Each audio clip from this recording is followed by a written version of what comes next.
नंदीच्या उजव्या कानात इच्छा सांगावी की डाव्या कानात इच्छा सांगावी असा प्रश्न तुम्हालाही पडलाय का? नंदीच्या कोणत्या कानात इच्छा सांगावी आणि ती कशी सांगावी चला जाणून घेऊयात. हिंदू परंपरेनुसार भगवान शिवांचं वाहन नंदी बैल यांच्या डाव्या कानात कोणाशीही न बोलता आपली इच्छा सांगावी. या कानात इच्छा सांगितल्यानं आपली प्रार्थना महादेवापर्यंत पोहोचते असं म्हणतात. इच्छा बोलण्याआधी ओमचा उच्चार नक्की करावा आणि बोलताना तोंड झाकून घ्यावं, जेणेकरून कोणी ऐकणार नाही. नंदीच्या समोर उभं राहून त्याच्या डाव्या कानात आपली इच्छा हळू आवाजात किंवा मनातल्या मनात बोलावी. इच्छा सांगताना मन शुद्ध आणि श्रद्धायुक्त ठेवावं.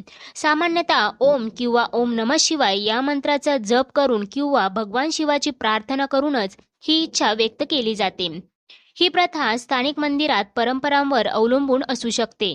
त्यासाठी काही ठिकाणी विशेष विधी किंवा नियम असू शकतात. म्हणूनच मंदिरातील पुजारी किंवा स्थानिक रीतिरिवाजांचा सल्ला नक्की घ्यावा. इच्छा सांगताना सकारात्मक आणि निस्वार्थी भावना ठेवणं श्रेयस्कर मानलं जातं. याबद्दल तुम्हालाही माहिती होती का? कमेंट करून नक्की सांगा.